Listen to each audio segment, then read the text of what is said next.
Assalamualaikum warahmatullahi wabarakatuh. Salam dan bahagia Bapak Ibu guru hebat. Saya Yuliana Samaun, calon guru penggerak angkatan 10 dari Kabupaten Pohuwatu, akan memaparkan kesimpulan dan refleksi pemikiran Ki Hajar Dewantara modul 1.1 koneksi antar materi.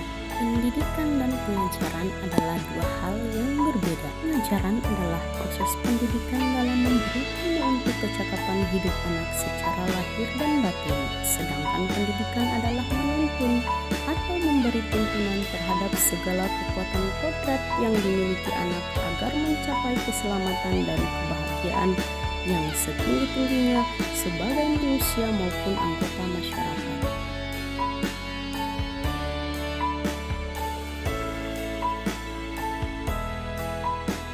Sebelum mempelajari modul 1.1 tentang pemikiran Ki Hajar Dewantara, pembelajaran yang saya lakukan hanya sebatas transfer materi pelajaran saja. Lanjut lagi, saya hanya melihat hasil nilai evaluasi sebagai hasil akhir ukuran kemampuan mereka, sehingga ketuntasan materi lebih penting daripada kemampuan potensi lainnya. Selain itu, saya beranggapan bahwa murid hanya sebagai objek pembelajaran saja, sehingga pembelajaran berpusat pada guru atau teacher center.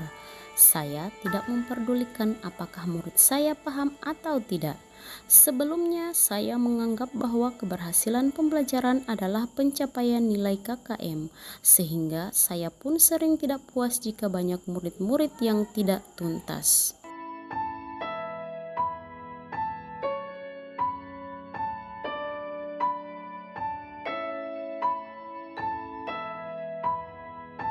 Namun setelah saya mempelajari modul 1.1 tentang pemikiran KHD, saya menyadari bahwa apa yang saya pikirkan selama ini tidaklah tepat. Terusnya saya melakukan proses pembelajaran secara menyeluruh, bukan hanya pada aspek kognitif saja, melainkan afektif, psikomotor, spiritual, sosial, dan budayanya.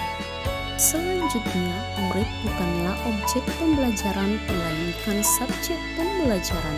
Murid memiliki kebebasan dalam berekspresi, menyampaikan pendapat, dan berkreasi. Di sini guru hanya sebagai fasilitator saja. Dalam proses pembelajaran, guru harus ikhlas dan penuh kesabaran agar terwujud pembelajaran yang menyenangkan dan berpihak pada murid. Selain itu, saya harus memahami karakteristik murid, karena setiap anak lahir dengan kelebihan dan kekurangan masing-masing. Sebagai pendidik, saya harus memberikan kesempatan kepada murid untuk tumbuh dan berkembang sesuai dengan kodratnya.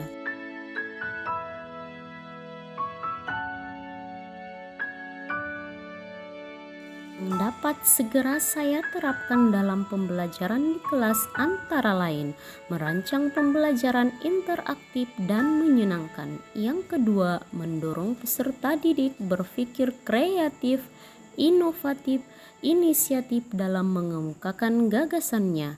Yang ketiga, mengenali karakter dan latar belakang murid dengan menjalin komunikasi yang baik antar warga sekolah. Dan yang terakhir, pembelajaran tidak lagi menuntut, melainkan menuntun. Sejatinya guru hanya memberi tuntunan atau arahan yang baik kepada murid. Demikian video ini, semoga menginspirasi. Wassalamualaikum warahmatullahi wabarakatuh.